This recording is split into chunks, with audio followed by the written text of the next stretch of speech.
Здравейте, приятели! Аз съм Отако 96 и това е моят клип номер 1. Днеска ще ви покажа как да се регистрирате в играта League of Legends и как да започнете играта. Така, влизате в Google Chrome или там с което сте. Пишете League of Legends.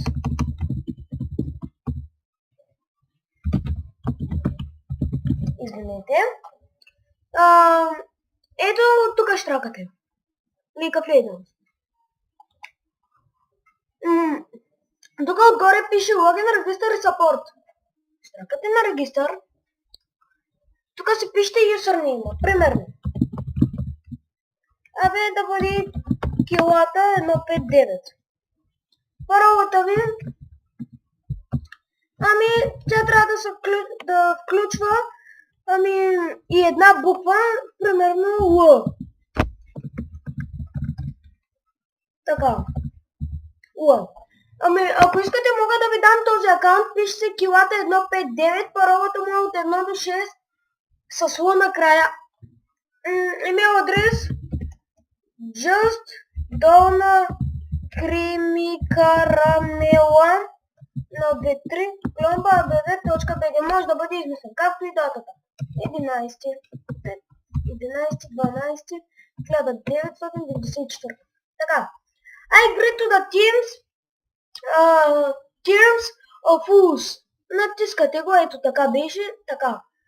Тук е Елнордикинист. Штракате на Change, ако не искате да ви е Елнордикинист и си избирате някой регион. Аз избирам Уест. Тук си пишете цифричките, които са ви дадени. Така. Килата 159 се казва. Регистрирахме се. Килата 159. Норт Америка. Русия. Рейдъл. Окей. Влизате в League of Legends. Уест. Ако не ви е този региона, натискате тук регион и готово. Тук си избирате на какъв език да ви е. Така, Уест, Play. Сега чакам да заредя. И пиша килата 159. Паролата знаете вече. Надявам се да вляза. И да. Влизам.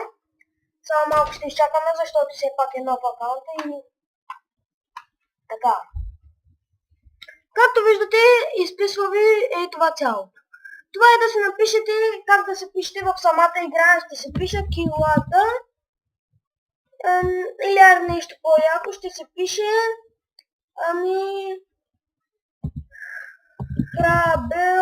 Храбълбел. Скет. Тук си добавяте картинка, която от всичките искате. Аз ще сложа ето тази на отделки. Beginner, RTS, Player, Veteran или Експерт. Аз ще цъкна Beginner, защото са най-слаби. Ако сте по-силни, цъкате Експерт.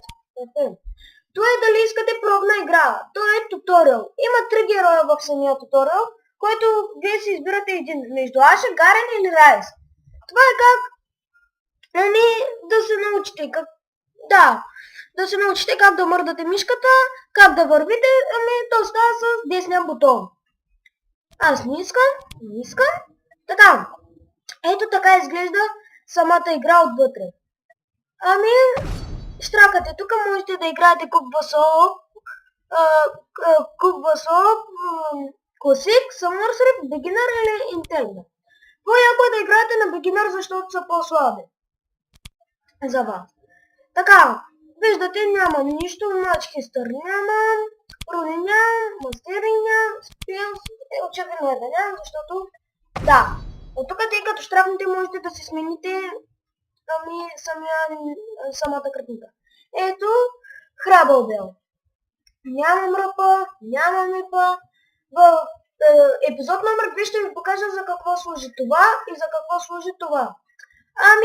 Надявам се да сте запомнили, ако не пак изгледайте клипа. В трети клип ще ви покажа как да си купувате от шопа работи. И така.